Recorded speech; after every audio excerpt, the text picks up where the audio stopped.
Welcome to the Dispatch Podcast. I'm Steve Hayes, joined today by my Dispatch colleagues, national correspondent Kevin Williamson, senior editor Mike Warren, and morning Dispatch reporter James Sutton. On today's roundtable, we'll discuss the latest updates on the war with Iran, including the selection of Iran's new leader, the 56-year-old son of Iran's slain former supreme leader. The domestic popularity of the war against Iran broadly and the possible splits within the MAGA coalition. And finally, not worth your time, how not to eat a McDonald's burger. Before we get to today's conversation, please consider becoming a member of the Dispatch. You'll unlock access to bonus podcast episodes and all of our exclusive newsletters and articles. You can sign up at thedispatch.com/join. And if you use the promo code ROUNDTABLE, you'll get 1 month free. And if ads aren't your thing, you can upgrade to a premium membership. No ads, early access to all episodes, 2 free gift memberships to give away, exclusive town halls with the founders, and much, much more. Let's dive in. A busy few days in the war with Iran. Iran's Assembly of Experts has named a new leader, Ayatollah Saeed Mojtaba Hosseini Khamenei, the son of former Supreme Leader Ayatollah Ali Khamenei, who was killed in the opening moments of the war. Mojtaba Khamenei is 56 years old and has neither religious qualifications nor experience in government. He's a hardliner. Some U.S. analysts say he's more radical than his father, and he's very close to Iran's Revolutionary Guards Corps. There are reports that he was injured during an airstrike in recent days, and he is sure to be a target in the coming days. Also, fighting continues throughout the region, with Iran targeting military and infrastructure targets in the UAE, Qatar, Saudi Arabia, Kuwait, and elsewhere. And on Monday, NATO intercepted a missile said to be headed to Turkish airspace. A New York Times study of video captured of a strike near an elementary school in Iran suggests that a U.S. missile likely caused the damage, killing some 175 people, including many, many children. Donald Trump had suggested Iran was responsible for the strike. Oil prices have risen dramatically over the past week as Iran has choked off nearly all passage of ships through the Strait of Hormuz, up 60% per barrel over the last 10 days. The national average for a gallon of gas is approaching $3.85 per gas buddy. And finally, the total U.S. troops killed in the war has risen to 7. Gentlemen, welcome. Thanks for joining me. James, I want to start with you. You've been working on the Morning Dispatch coverage of Iran for longer than the past week, but especially intensively over the past week. Can you sort of survey the scene and tell us kind of where we are? We had a number of administration officials out on television over the weekend doing the Sunday shows. You'd seen action in the region, continued even an escalation of U.S. strikes and Israeli strikes on targets in Iran. You've seen a drop-off in the number of missiles that the Iranians have, and drones that the Iranians have sent over the weekend. Sort of where are we today, James, 10 days in? Well, where are we is an interesting question, Steve, because that would require knowing kind of what the endpoint is. And we still don't know. I mean, I think it's better to think of what are the possibilities moving forward, right? Regime change in terms of the Iranian people rising up and overthrowing their government does not seem to be on the table yet. That's the sort of thing that is really hard to predict. But right now, there's signs that the government is still coordinating. Then what the President Trump has talked about a lot has been kind of he said explicitly a Venezuela-style solution where they find someone who's like Delcy Rodriguez. That, I think, because of the appointment of, I guess we could call him Ayatollah Jr., but because of the appointment of Khomeini, that's kind of off the table now too, because that's saying we're going to appoint a hardliner. We're not going to do someone. We're going to do someone that Trump has explicitly called unacceptable. So where we are, I think, is what, if you pay close attention to administration statements, what they're circling around, which is, as Trump said, knocking the crap out of Iranian missile and defense systems, calling it, doing it for some unspecified amount of time, calling it complete surrender when they lose the ability to retaliate, and then walking away at some point. Now, I think the one thing you would add to that is, as they say, the enemy gets a vote. If we walk away and the Strait of Hormuz is still closed, then we're still paying the main effect. Iran is still able to retaliate against us. So it's not so much, everyone I've talked to has said, it's not, does Trump say 8 weeks? Does Hegseth say 6 weeks? Does Israel say 2 weeks? Whatever. It's at what point can Iran, inflict pain on the U.S. or not? James, unconditional surrender is what President Trump has said he's waiting for. That's the sort of, if you're looking for some kind of goal that the administration has set, it's that. He said that over the weekend on Air Force One. Unconditional surrender is what he wants from Iran. But I mean, what I don't understand quite what that means. And I thought it was interesting that a number of the administration officials who were on the Sunday shows, particularly Mike Waltz, who was on a couple of the shows, couldn't answer what that actually looks like. He just said essentially that's what the unconditional surrender is, what the president will determine it is. How are we to interpret that particular line in the sand or threshold for when this war will be complete and we will be victorious? Unconditional surrender. What does that look like? Well, I think if you're looking at like kind of White House-ology, I was struck by, I think it was Friday or Saturday, Caroline Leavitt said, somebody asked her, what is unconditional surrender? And she said, unconditional surrender is when the president deems that we've done enough damage to the Iranians that they can't retaliate. And then, so that's one little piece of evidence.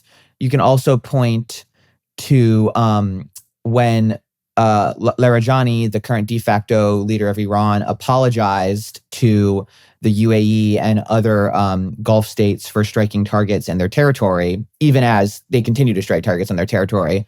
Trump characterized that apology as an unconditional surrender. So I think there's a little bit of unconditional surrender does not actually mean unconditional surrender. I mean, the last time the U.S. fought to unconditional surrender was, Germany. I guess you could sort of say the occupation of Iraq.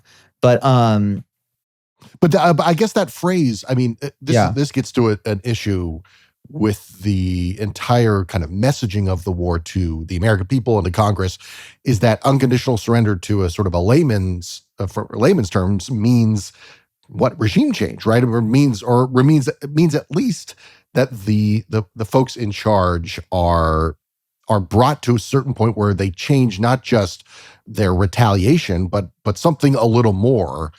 Yeah. And it seems like the administration keeps walking up to that line and then stepping back away from it. Yeah, I mean, unconditional surrenders means that one side, the victor, gets to dictate terms. And that's, unless we're willing to occupy Iran, that's just clearly not going to happen. I mean, we're going to be able to dictate probably maybe some terms, maybe like Iran will make some commitments to not doing nuclear stuff in the future, like they like they were offering to potentially before. But in terms of we occupy all of Nazi Germany, split into occupation zones, set up a new government, that's not going to happen. I mean, it's notable, not even the surrender of Japan in World War II was an unconditional surrender. We allowed them to keep their emperor and things like that. So it's pretty rare in warfare, and it's never been accomplished short of a ground invasion. Just one small correction. I think it was President Masoud Pezeshkian who apologized for the attacks on neighbors. Oh, okay. And Larijani actually said, hey, what are we apologizing for? But that raises an interesting point. Kevin, we have seen public arguments among the leadership in Iran, that one among them.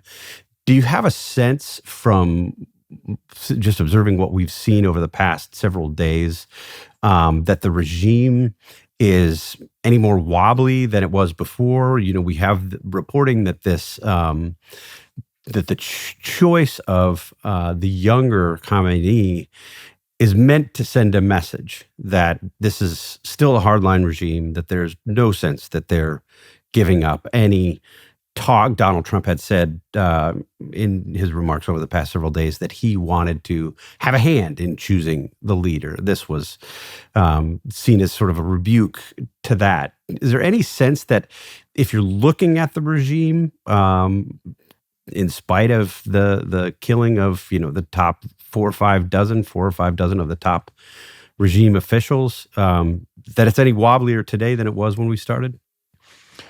Yes, the regime is wobbly in the sense of its capabilities and its ability to get things done. Obviously, it's going to be running out of ready munitions and the ability to get stuff into the air and to meet targets and that sort of thing. I don't think it's probably getting very wobbly in terms of its commitment, if only because there's no retirement plan for these guys. They have been pretty awful, pretty brutal repressors and torturers and killers and imprisoners and that sort of thing. And their life expectancy, short of having the power of the state behind them, is going to be very, very short. And their lives will end very, very unpleasantly, one has to assume, somewhere between kind of a Gaddafi and a Ceausescu kind of finale. So, it's the same reason that you'll see someone like Putin who will just fight till the very, very end, because there's just no retirement plan for gangsters like that. It's death or victory. So we're going to have to take some steps that require us for getting down from the airplanes and off the drones, I think, to really finally dig these guys out. Unconditional surrender, I think we have to always keep in mind first and foremost that Donald Trump is not very smart and he's kind of a putz. And this is certainly something he saw on a video clip somewhere that sounded cool. And so he started saying it. We're not going to fight the Iranians to unconditional surrender, very likely, for all sorts of reasons, because it would require a bigger commitment, I think, than Trump is willing to make in terms of ground troops and actually digging these guys out and doing that sort of stuff. In terms of what the settlement will actually look like, Trump has made it pretty clear that he likes the Venezuela model, where we replace one group of awful thugs with a different group of awful thugs who will do what we tell them to. And certainly that would be an improvement, I suppose, from the American point of view. It wouldn't be much of an improvement from the Iranian point of view. I think sometimes there was an old skit, it might have been on Saturday Night Live, I can't remember, where they're doing one of these fake news shows. And it's, over the weekend, an airplane went down in the Pacific, a jetliner with 335 people on board. But don't worry, there were no Americans on the plane. And that seems to be, in many ways, our attitude toward this stuff, that as long as we're seeing to not only our national interests, which is fine, but our sort of short-term, shallowly calculated national interests, which in Trump's estimate, of course, are indistinguishable from his own political and psychological interests, then we're fine with it. It's difficult to expect a very good outcome. As I've written in the past about Trump, if you want to figure out what he's going to do, just ask yourself, what would a coward do? What would a fool do? What would a very, very angry person do? And somewhere in that Venn diagram between those three poles, you will find the Trump policy. Yeah, Mike, we had a piece at the Dispatch, we'll put it in the show notes, from Paul Miller, who's a professor of international relations at Georgetown, essentially making a version of the argument that Kevin just made, that people who are assigning to Trump broader strategic goals and depth of thought are really making a mistake, because this is Trump just being Trump. I mean, we know that he makes decisions based on whether or not he has gotten the Nobel Peace Prize, or whether a foreign leader has said something nice to him, or things like that. And if you're trying to intellectualize what Trump is doing, that's your sort of first mistake in the analysis. That's a not a great paraphrase of Paul's much more sophisticated argument, but give it a read yourself. If you look at what Kevin is saying here, it seems to me that the Trump administration is sort of describing the war effort, kind of in cable news terms or in television terms. When they're talking about retaliation, there hasn't been a large scale attack here in the United States. There have been some one-off attacks, or what look to be one-off attacks, on embassies and foreign U.S. installations in the region. but nothing major. And there seems to be almost a sense that Iran can't do this or doesn't have the proxy forces to conduct such attacks. And I guess the thing that worries me is we're making assumptions that because they're not doing it right now, that they won't do it ever, that they're not doing it forever. And at the same time, we are seeing them sort of exact some price, in fact, a pretty high price if you look at the markets and look at the oil markets. We have seen dramatic fluctuations, most of which, it has to be said, were predicted as part of any, war game on what an attack on Iranian leadership would look like. But this war is roiling the markets and raises real questions about sort of when the markets recover, if the markets recover, how do you reopen the Straits of Hormuz? The president has talked about sending in naval escorts, in effect. Where do you see sort of the case that Trump has made about a cleaner war standing 10 days in? I mean, you say a case that has been made, and I mean, that is a very loose way of describing, I think, what the president and the administration have done in certainly in the run-up, but even in these last several days since Operation Epic Fury began, which is, it's very much, we've said this on this podcast, an ad hoc case, and it underscores the concerns that are happening in the markets and the price of oil, and of course domestically that looks like a hike in the price of gas at the gas station. Is without making that sustained case that this is in American interest, which Paul Miller's piece makes a very good case. Other people at the Dispatch and elsewhere have made the case that stopping Iran in the short, medium, and even in the regime change case, long term, is in the American interest. But the president didn't make a case beforehand why it needed to happen now, what was happening now. And then ever since then, it's been sort of scattershot. We talked last week about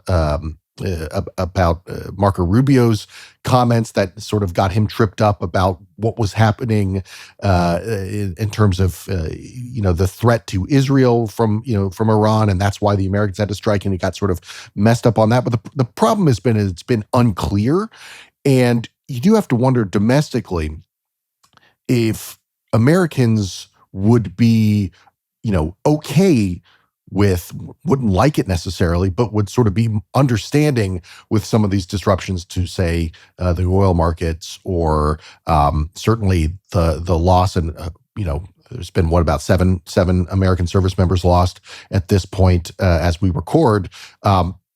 Americans might be prepared to sort of deal with that, understand that if a case had been made. But you look at the polling on this war, except for Republicans, the war is not popular. That's very unusual for these kinds of strikes, whether they're sort of full-scale wars or targeted military strikes. They're always pretty popular at the beginning. The question is always sort of as they go on and as whether or not victory is achieved, the popularity of those military incursions and wars fluctuates. This is already starting in a poor place politically for the president, and I just think it all comes back to the poor case that has been made, or the lack of a case being made. And you have all of these follow-on effects that Americans are going, why are we doing this? Why are we having gas prices go up? What was the point of this? And what is the end of this? I just keep thinking about the lack of message on this, which makes me maybe sound like a journalist who's obsessed with the message and the words, but it actually does matter, because that's the way that Americans sort of know whether or not this is something it's worth sustaining or not. And at the moment, they don't seem to think it is. And I can't see that getting much better, anytime soon. If I could register just a small word of disagreement with the assumption that energy market prices are going to be a dispositive force in this war. And as diesel prices particularly go up, Americans will feel that, because it will add to transportation prices for everything that Americans buy. But who it's really hard to beat into submission with high oil and gas prices? the world's largest producer of oil and gas. The United States is going to do just fine with high gas prices and high oil prices. In fact, there are a number of people in places like Pennsylvania and Texas who are very much looking forward to these prices being a little high for a while because they've been quite low for a bit. Beyond this sort of narrow, self-interested calculation of that from a more geopolitical point of view, it sure is nice to have a great big energy industry in your own shores that gives you a lot of choices about how you do things in the world, because Germany can't do stuff like this, and Belgium can't do stuff like this. Even the United Kingdom, which has some decent, energy resources, has to do a whole different set of math when it comes to this stuff that the United States just doesn't have to do. And if we built out our industry even more, more refineries, more export facilities, that kind of stuff, we would have even more options, even more choices, even more strategic autonomy when it comes to this sort of stuff. It's an almost unalloyed good, and we should be grateful for it. I'm not saying you got to send a thank you note to the guys at Exxon because they're going to be okay, but we should keep in mind that 1979 it didn't look like this.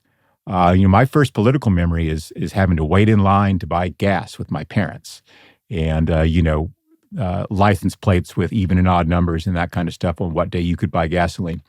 We don't have that world anymore, and that's an important, enormously consequential development for us as a country.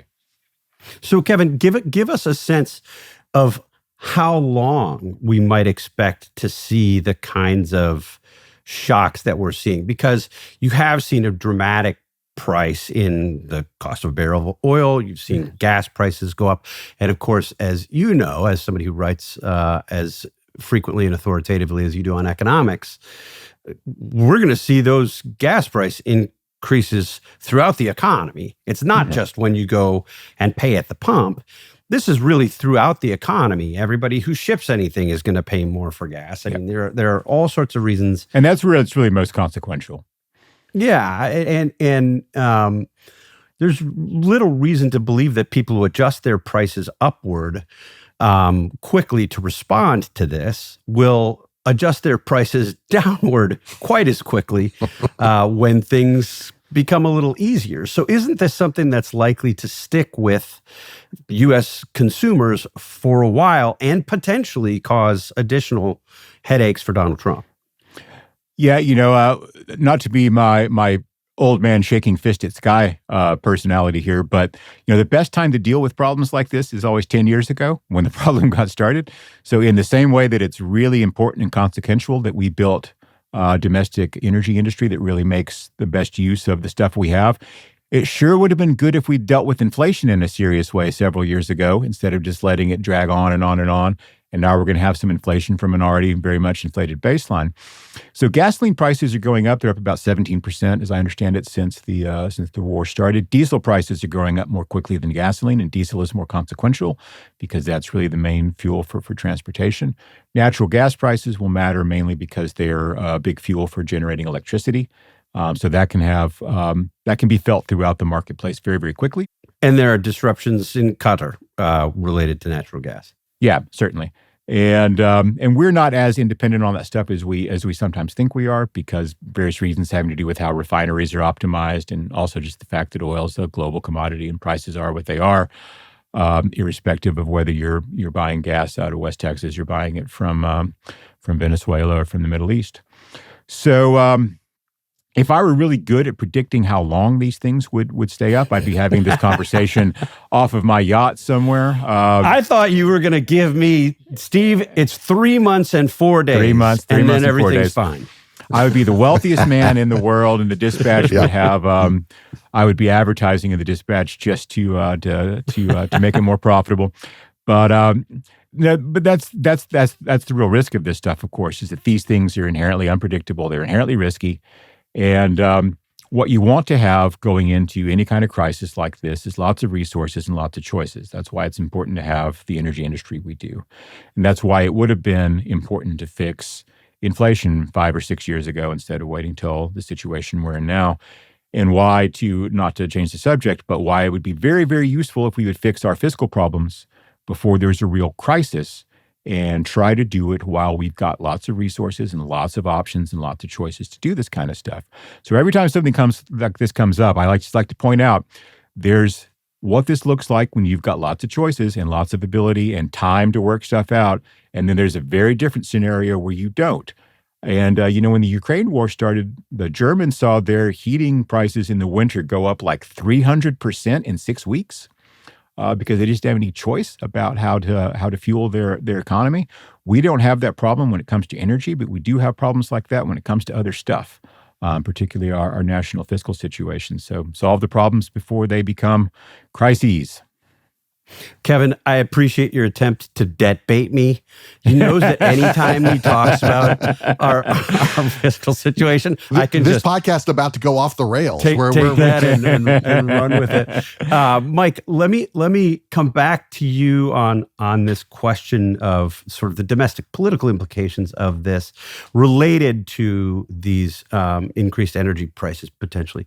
One of the areas where Donald Trump has lost the most ground since his election, if you look at the polling that came out in the days after the 2024 presidential election, Trump had done best on the economy and immigration. He's lost ground on immigration, as we've discussed here before, in part because he did what he said he was going to do, and then he went well beyond it. And people are sort of asking questions about why you have ICE thugs beating up people in Minneapolis. On the other hand, on the economy, he's sort of muddled through, I would say, is the description. Certainly, prices have not come down the way that he promised. Period. Full stop.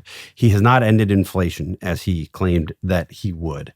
Having said that, the one area that has been something of a bright spot is the cost of gas, cost of a gallon of gas. And it has a disproportionate effect on the way people think about what they're spending on. I can be unhappy that I'm spending more on a pound of ground beef or the steaks I used to buy. But if gas prices are low and I'm going to fill up a couple times a week, that's fresh in my mind because you're paying careful attention to it.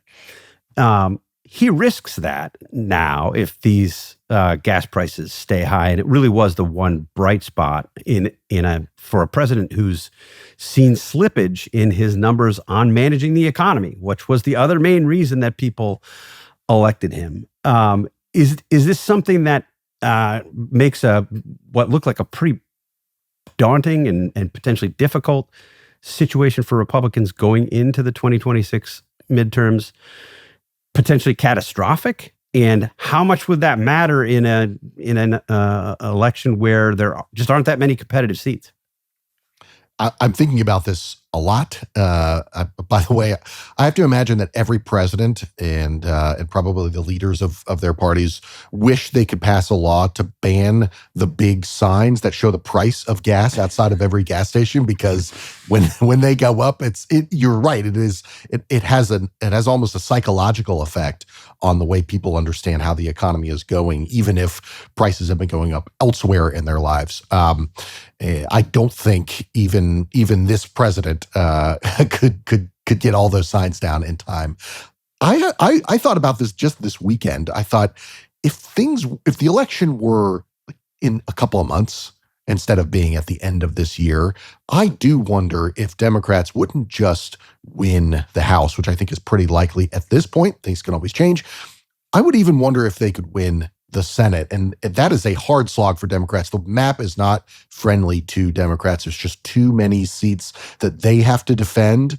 There's not a lot of purple state seats that they can pick up. Republicans are defending a lot of their own pretty strong Republican seats. But you do have to wonder. I mean, I'm sort of gaming out how I'm going to cover the next several months of the elections, and you do start looking at states like not just Texas, where it depends on what happens in that runoff in the Republican side between John Cornyn and Ken Paxton. But could that seat be up? It's possible. You never know.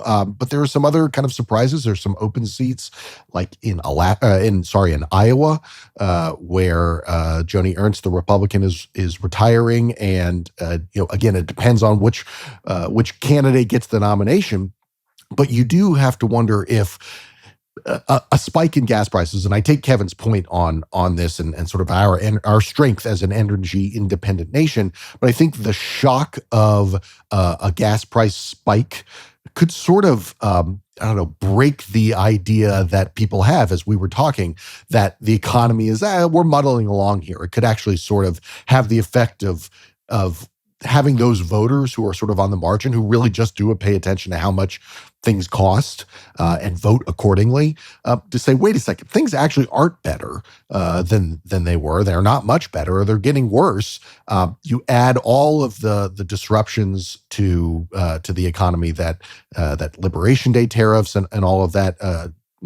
I think that a lot of the times has a cumulative effect, to mix all the metaphors, is sort of a snowballing, and then all of a sudden the snowball like kind of flies off the cliff, and you're actually staring at the big problem, about to come crash down on you. I think that has a major effect on how swing and marginal voters look at these things. The question for me, of course, is what happens in the next say 6 months, when the sort of opinions about how people are going to vote are really going to sort of bake in. Again, if the election were in a couple months, I would say Democrats should be measuring the drapes, not just in the House Majority Leader in the Speaker's office, but maybe in the Senate Majority Leader's office as well. But things can really change. Things can take a turn. And they have until November, Republicans do, to sort of maybe muddle the waters a little bit and say, no, things aren't as bad as they might seem right now.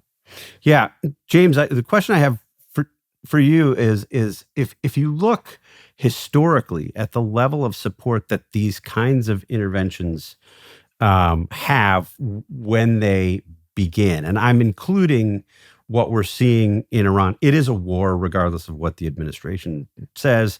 And I think it's likely to be a more significant effort along the lines of the first Gulf War, maybe not the 2003 Iraq War, to Afghanistan. This is a much bigger engagement, whether we choose to engage it at that level and send ground troops and continue to launch kinetic action over the course of several months is another question. But this is a much bigger undertaking than the smaller conflicts we've been involved in. And when you look at those big conflicts, those three that I mentioned, they have each enjoyed support of more than 75% of the populace when they were launched.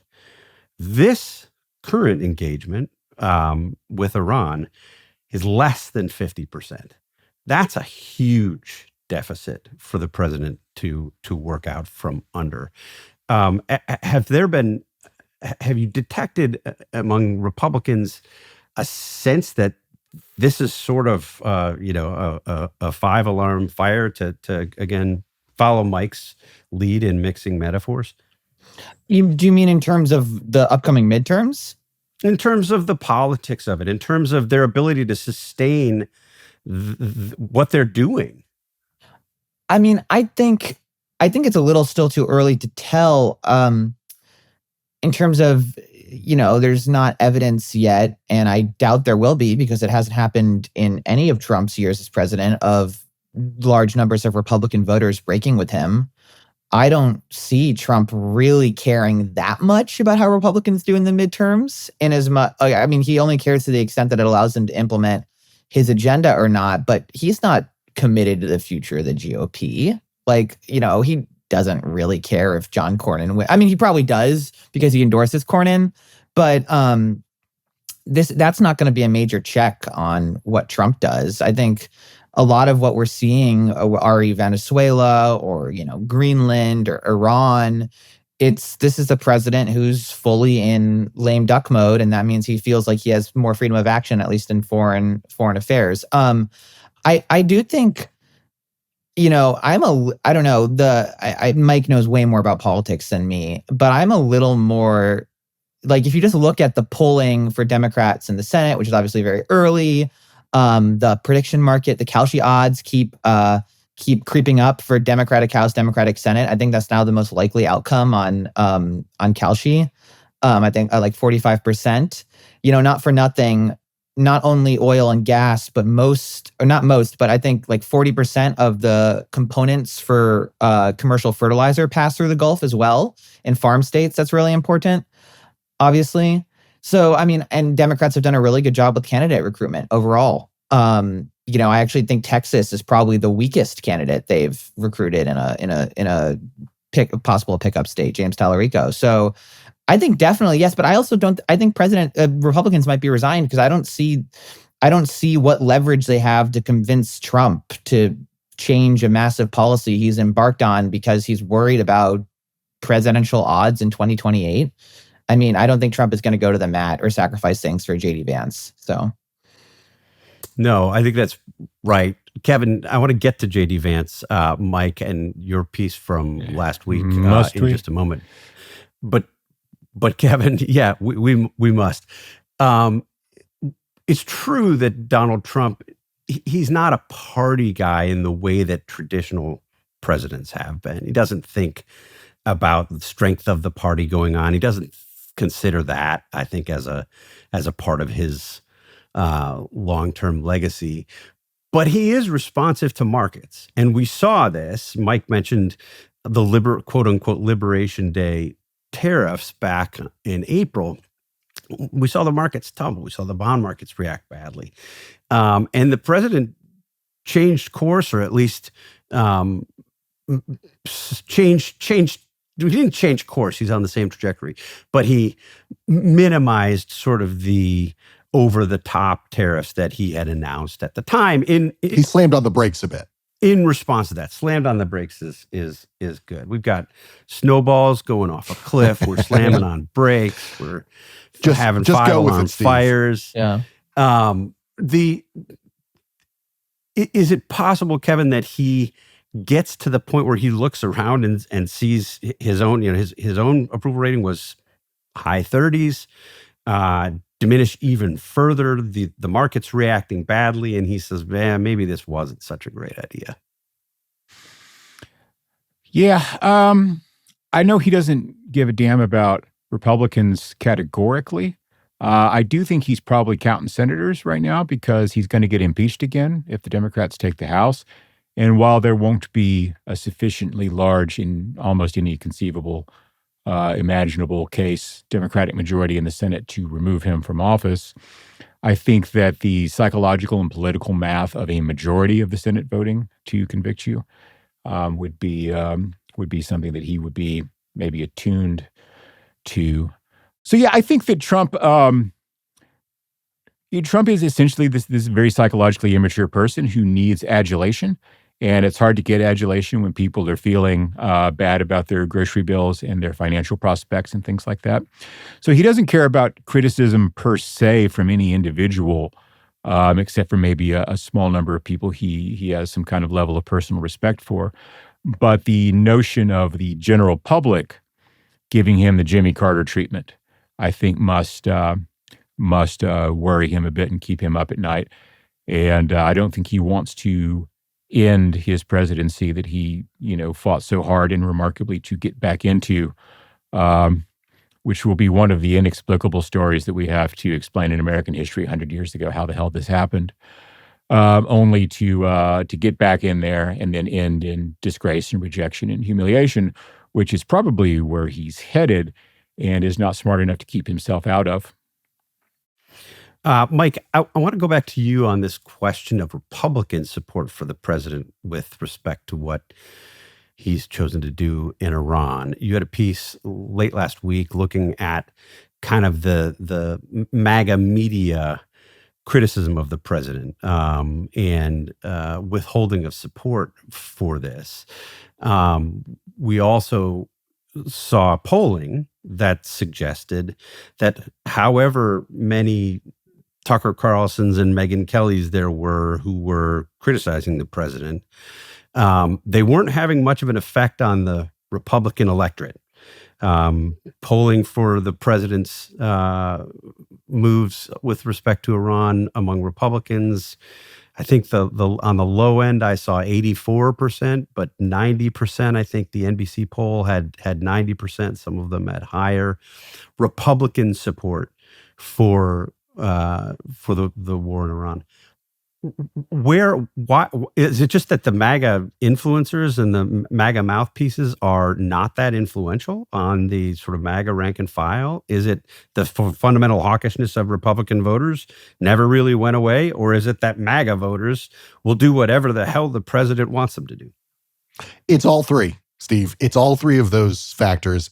And yet, I think it is interesting that MAGA media, and I should be very clear, and the piece I wrote, and as I'm talking today, I'm not talking about mass MAGA media. I'm not talking about, terrestrial talk radio or Fox News, although there have been some hints on those platforms. I'm talking mostly about what you would almost call elite MAGA media. And for this particular piece, I listened and watched essentially every broadcast that Steve Bannon's War Room did since last Saturday morning when the war began. You poor bastard. Yeah, I'll be filing for hazard pay. But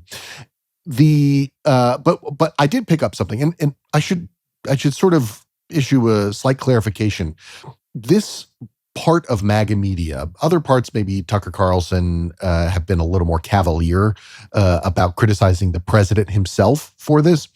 It's interesting that Steve Bannon and his guests, while not entirely, but almost overwhelmingly expressing doubt or skepticism or hostility to this Operation Epic Fury and the Iran war, not going after the president himself. And I think that's a very deliberate attempt to remain within Donald Trump's sort of orbit within the White House, to remain sort of in their favor or not fall out of favor in the way that, for instance, Tucker Carlson has apparently fallen out of Donald Trump's favor. The president essentially said, "I'm MAGA, you're not MAGA." Yeah, Mike, let me just jump in and read this. Please.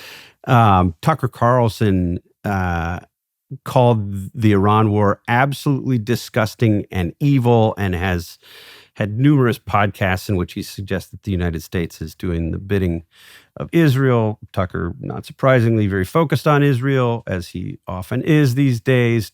Trump told ABC News, Jonathan Karl, friend of the Dispatch podcast, quote, "Tucker has lost his way. I knew that a long time ago, and he's not MAGA.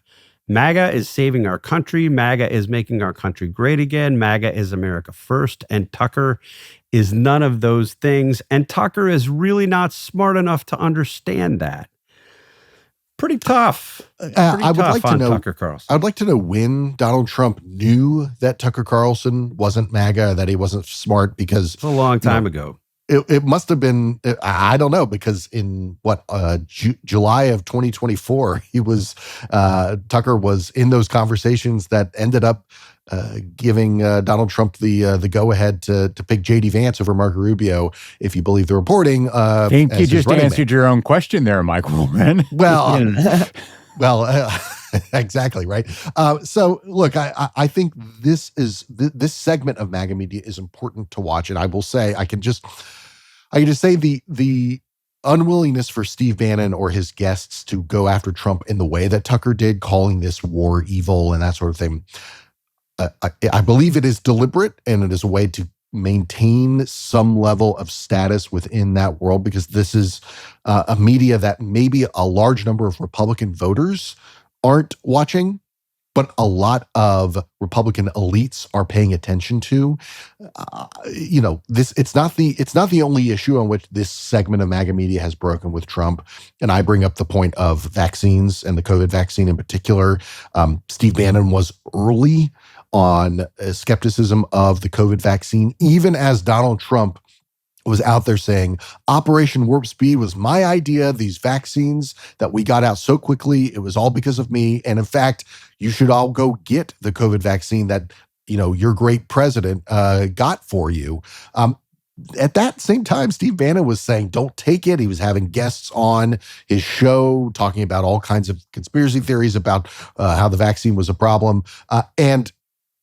It's not to say that Donald Trump doesn't set the agenda, but he also, sticks his finger in the wind a bit. He knows what people in his coalition are saying and pays attention to it, and is malleable enough to change if he sees that the winds have shifted. And it would just be something I would say we should watch closely. I'm not predicting anything, but I think it's always good to kind of pay attention to what elite media, partisan media is saying and doing on this. And right now, they are not for this war. Yeah, let me take this conversation to something a little more specific, something that was reported late last week that on the one hand, didn't surprise me because it's what we would have expected from J.D. Vance. On the other hand, the fact that it's being aired publicly did surprise me. New York Times and CBS News both reported that J.D. Vance was told the president he was personally opposed to military action in Iran. Again, J.D. Vance has been sort of an isolationist, neo-isolationist, non-interventionist. He's talked down foreign wars repeatedly. He's sort of made it a core part of his sort of ideological presentation to the Republican Party. And yet, it's not common to have the vice president of the United States say at the outset of a war, make known via leaks or whatever, that he opposes what the president is doing. I don't think that's gotten nearly the kind of attention it ought to have gotten. I covered Dick Cheney for 8 years very closely in the George W. Bush administration. I wrote a 600-page plus biography of him. I knew through my reporting that there were many areas in which Dick Cheney did not agree with the president of the United States. The thing I couldn't do is get Dick Cheney or anyone close enough to him to speak with great authority to tell me that. Even when I went fishing, I mean, in the second term in particular, he disagreed with some of the decisions George W. Bush made on Iran, on North Korea. And yet I would try to go get background quotes to elucidate this for Weekly Standard readers at the time. And basically, they would say he's just with the president, period. He's with the president. The fact that in the opening days of a military campaign like the one that we're seeing, people around J.D. Vance have made it known that he is not with President Donald Trump, I find very interesting. Kevin, what do you make of that? And what, if anything, does that tell us about J.D. Vance's relationship with Donald Trump? And, you know, I think there's a sense that he's the likely choice to be Donald Trump's successor. Does this call that into question a little bit? Yeah, I think so. Here's an observation I've made about American history, at least in the last, in the post-World War II years. The people who talk about themselves or the people they admire as being these super clever Machiavellian masterminds are pretty much all dopes. And the people who actually are the Machiavellian masterminds are the people who seem a little bit dopey, like these old-fashioned, boring Chamber of Commerce guys. Like Dwight Eisenhower was a sneaky SOB. Dick Cheney is a deep-thinking, far-thinking, strategically sophisticated guy who gave the impression that he was just out there doing whatever the president wanted him to at all times, which, of course, I mean, he was a very loyal vice president in the sense that he was mainly doing what the president wanted him to, even when he disagreed with him. There's a lot of a feeling of amateur hour about, some of these guys. It's sort of like all these, MAGA types who are going on about being Nietzsche and Ubermenches who are 4'11" and have squeaky voices and stuff. It's just there's a real disconnect between the rhetoric and the aspiration and the facts of the case. So I think that J.D. Vance is someone who's gone a long way in a very short time, and his inexperience may be catching up with him just a little bit, and that he's out over his skis a little bit. We've seen this with people like, Ted Cruz is a good example of this. Ted Cruz went from being some guy who worked at a law firm who was very well known and well regarded among lawyers, and he'd been Solicitor General of Texas and all that stuff, to being a serious presidential candidate in like 4 years, like a very, very short period of time. And once people start talking to you about how you could be the next president of the United States and you're this consequential, historically important figure, you start to believe that baloney. And it's really hard not to believe it And J.D. Vance has been hearing really since I think he won that Senate race that, he's the future of the Republican Party. He's a future president. And when you already think you're a future president and you become vice president on the ticket of a guy who didn't care much for you and you've been very critical of, you got to start feeling pretty smart about yourself then too. And I think it's just easy for someone like that to get big for his britches. And I think that's what we're seeing right now, where JD is already starting to think about his life beyond the Trump administration. On the one hand, a lot of people should be thinking about their lives beyond the Trump administration because they're not all going to get pardons. Some of these people are going to have, some real consequences in their lives after this presidency is over. But some of them, people like J.D. Vance, are going to want to have future political careers, and I think that's what he's thinking. I think his calculation is probably wrong on this because the people in his orbit value loyalty above all things. And goddamn, I hate always when I have to say this, but Trump's right about this. When he went out there and said MAGA isn't Tucker Carlson and it's not Megyn Kelly, it's Trump, speaking about himself in the third person like the psycho he is, he's not wrong about that. He's right about that. And it's easy for us to make too much of people like Tucker and Megyn because we live in that little media world. And, I say this to someone, Tucker's audience is many, many multiples the size of my readership, but it's not that big. For now. It's not that big in terms of a country of as many people as we have, as many households as we have, as many media choices as we have. I haven't done this in a while, but I like to go and see whatever the most influential, Fox News show is, and then compare its numbers to like 15-year-old reruns of The Big Bang Theory. And, Sheldon's normally winning on any given Wednesday night. James, the Vance is thought to have a very strong following among young Republicans and conservatives whose I think views on foreign policy and foreign wars line up more with Vance's. They, I think, come to some of these issues with skepticism, having heard about the difficulties of the Iraq War and the Afghanistan campaign. Is that your sense as the resident young dude on this podcast? Is that your sense? And in the sort of MAGA set, would you expect that people have ideological convictions that might drive them to continue to align with J.D. Vance, or are they MAGA like other MAGA and they just want to be where President Trump is? Well, I think Vance definitely has a lot, especially like DC types, like that very weird bubble of young DC Republicans, very unique, I should say. Also weird, but that he's kind of seen as the intellectual in chief, and DC wonky or journalists or think tank types love to like have that person to rally behind because he's well read, he's really intelligent, he's well educated, he's like trying to make this ideologically make sense. I don't think, though, that they're going to break with the president. And I think also the thing about the Iran war is my thinking about this is, one, just by talking to people, and two, influenced. There's a really good essay that maybe we can link to in the show notes by Tanner Greer, who's a kind of foreign policy analyst who writes about the through lines between this and the Iraq war.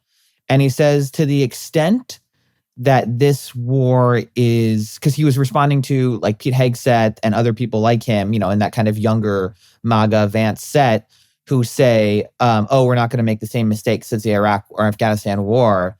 He says, to the extent that this war is about asserting American strength, it is about proving kind of your manhood in that very fundamental way. And that's like actually not that weird. I mean, we talk about, you think about like Teddy Roosevelt in the Spanish-American War too, talking about how we need our generation needs our own war.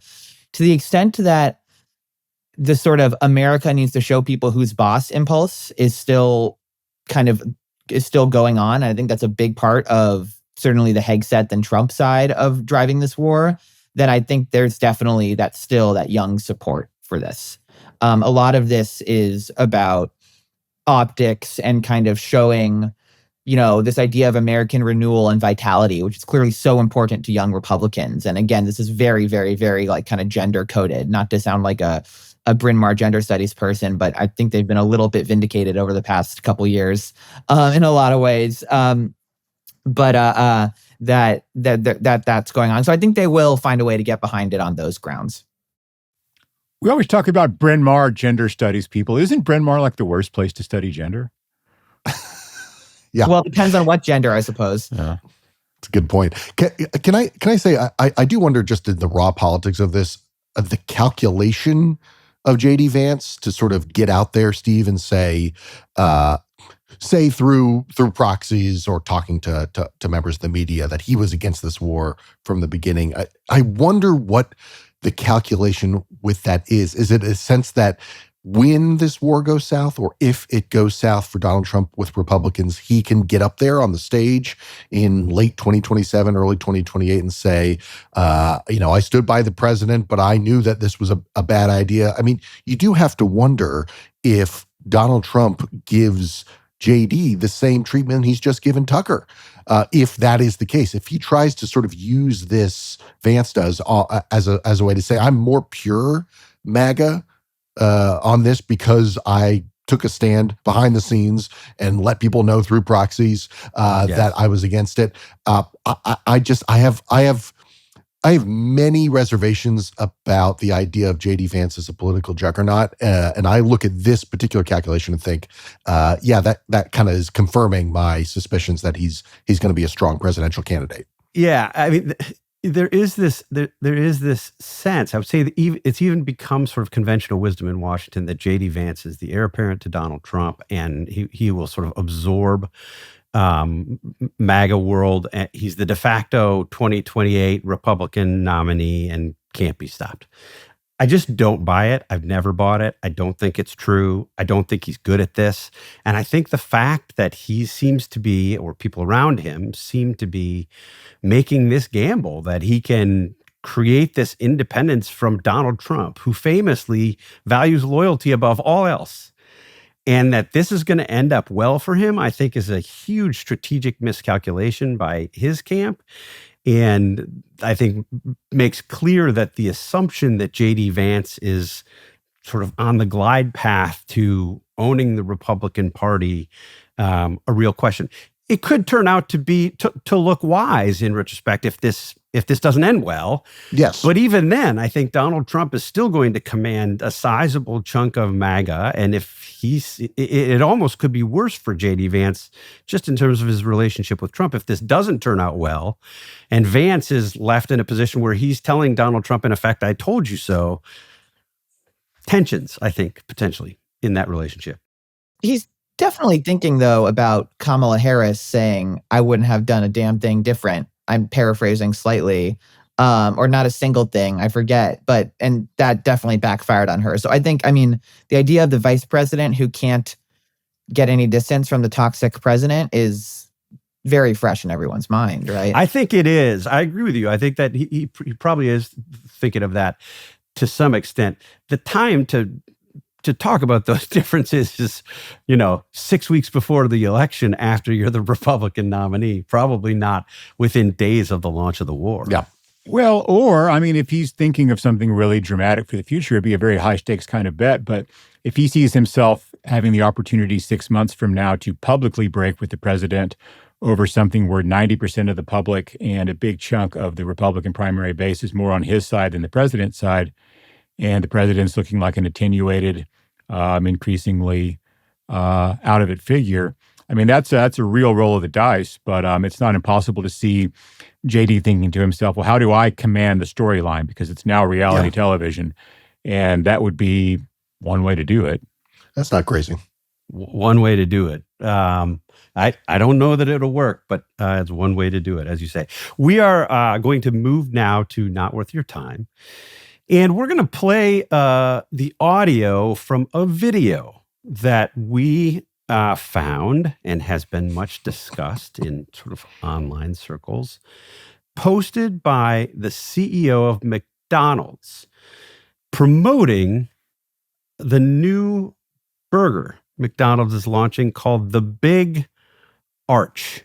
So we'll play the video, or at least parts of it, and then we will talk to you on the other side about what we have just heard.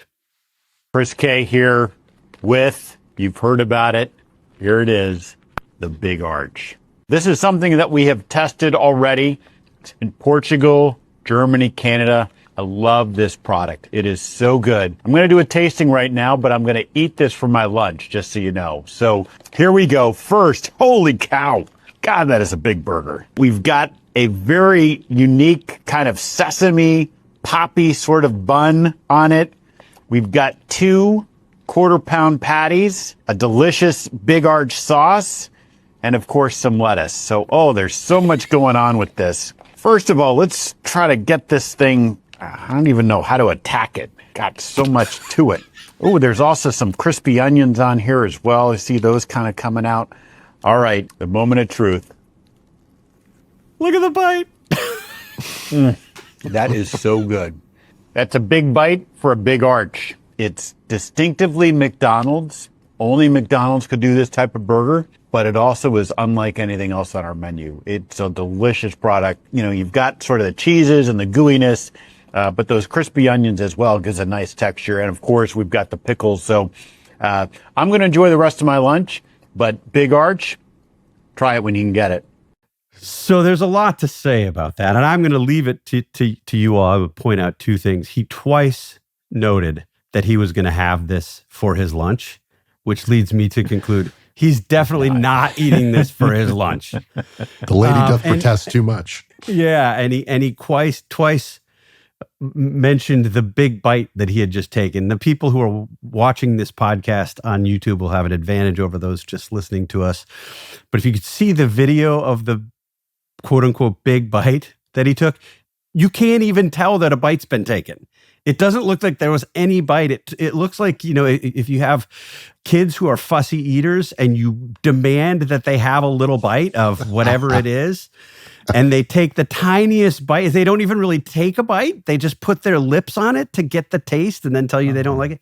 I'm right in the middle of that right now, Steve Hayes. Same. And, Same. It's like this guy's the CEO of McDonald's did. I mean, so this guy's like a Harvard Business School guy, right? So you know he must have done like 11 takes of this. So somewhere there's a bucket where he's been spitting out these big bites like a California sommelier, you know, doing a wine tasting and hacking it out. That was you were saying the people watching the video have an advantage over the people just listening. I'm not sure that's true, Steve. I'm not sure I agree with that at all. They'll at least have a deeper understanding of what we've just witnessed. James, are you a McDonald's fan? If you are a McDonald's fan, do you have a favorite McDonald's burger? And will you be trying the Big Arch with all of the gooiness and cheese and the crispy onions and of course the pickles? Well, I don't, as the resident Californian, I don't eat burgers that aren't In-N-Out. So I've never had a McDonald's burger. It's haram. But like you have, that's you've you don't never mean that eaten literally. McDonald's. You don't mean that literally. I guess I've had the nuggets when I was a kid, but I've never had a Whataburger. I've never had a Shake Shack. I've never had a Five Guys. I've never had a McDonald's. Those aren't McDonald's. McDonald's is over billions sold, and you're not one of them. I'm And how do you know how good In-N-Out is if you've never had any of these others? Well, no. It's not about it being good or bad. It's just not In-N-Out. Like I said, it's haram. Haram isn't like, you know, it's pork isn't like God said pork tastes bad. It's God says you can't eat it. And so I was told by, when I left for college on the East Coast, I was told if you eat Shake Shack, you might as well not come home. But my God.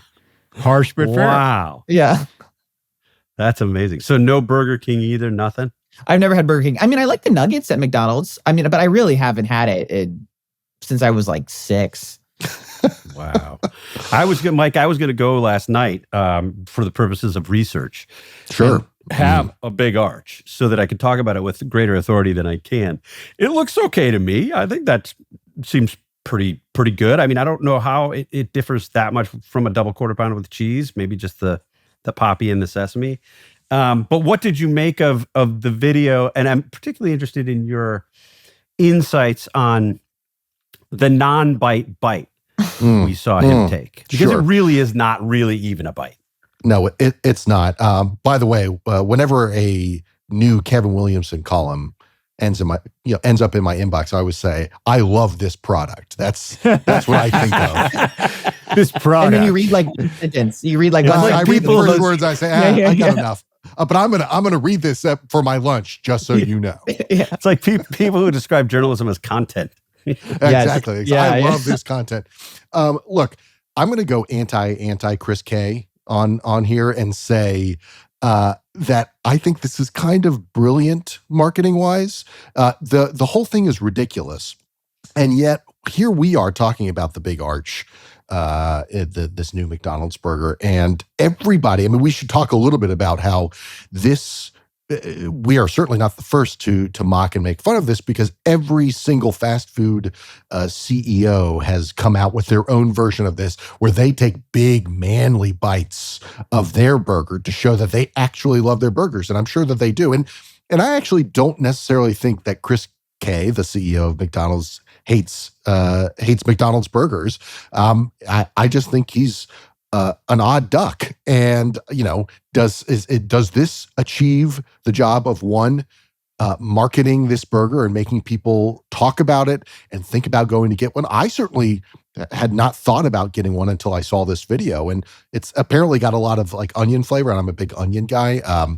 So I'm kind of Do you think intrigued. he did this on purpose? Is this a no, I don't think he did this on strategic purpose. genius? No. I don't think he did. I don't think he made an awkward video on purpose. I just think that he's awkward. And I will say, I have also done some research on this. This is not the first video of this kind that he's done. It's only the first one that's gone viral. He has done sort of other awkward CEO sitting at the desk talking about McDonald's products or new McDonald's things. This is just the one that has gone viral. Maybe some of the wizards at the McDonald's social media team and marketing teams have figured out how to kind of help boost this particular one. Maybe they knew if he didn't know that this would sort of have a virality to it. But you can't predict that kind of thing. I think this actually works in its own weird way, where up is down and left is right in sort of our media culture. What we thought would be a bad, and I should say, the bite is horrendously small. In an attention economy, it's getting attention, right? It's getting attention. That's my point. The Right. bite is the bite would not be getting the attention if he had a normal burger bite. The fact that it's so small, the fact that he refers to it as a product, the fact that he's awkward about holding the burger, he doesn't even know how to hold the thing. It's like Christy Noam with a rifle. That's right. I mean, if you look at the criticism of it, there was an Atlantic piece that I shared with our distinguished panel here today that made the comment or repeated the comment, echoed the comment that he doesn't look anything like the average McDonald's consumer or average McDonald's customer, and that's certainly true. He doesn't, and it doesn't look like he doesn't look like he indulges in McDonald's food very often. But I'm not sure that you would actually want to put in a video the average McDonald's customer having a bite of this burger I too, agree. because I don't think that would be the likely path to getting others to want to consume this burger either. No. No, I agree. It's like watching Jonah take a sip of scotch, The sip of scotch. That's good. Well, I'm thinking should I, as CEO of the Dispatch, do a video of myself reading, say, product. a Mike Warren column? Because everybody knows I wouldn't normally do it unless I was Of course, doing it no, for the right. camera, and tell people how much I love the product. It couldn't hurt is what I think. I mean, so let's see if it works. Actually do several of them, and we'll see which one pops and goes viral. We'll get our social media team on it. What I kept thinking of was that great scene in Breaking Bad where the Madrigal International CEO in Germany is trying out the new chicken nugget dipping sauces before he kills himself. And he's just very morosely like eating, Yes.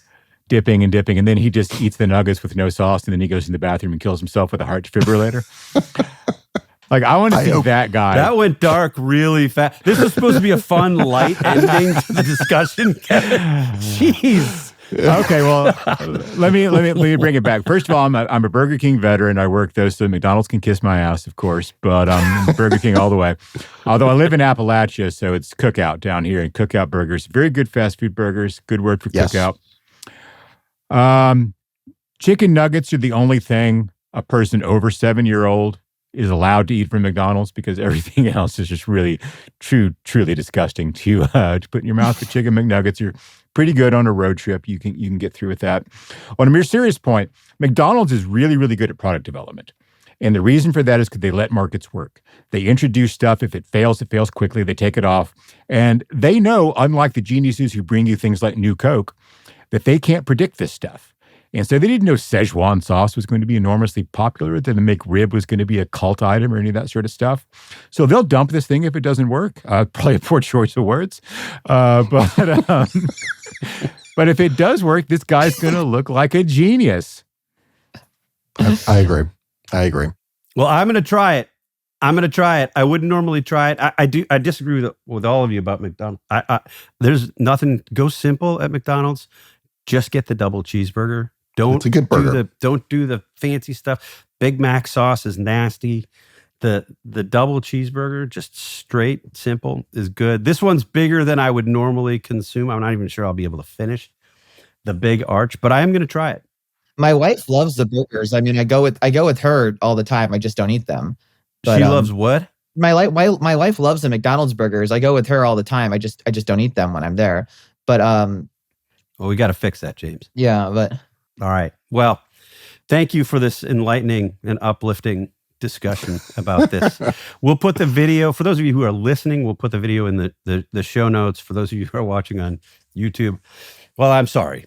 But we've been glad to have you anyway. Thanks, everybody.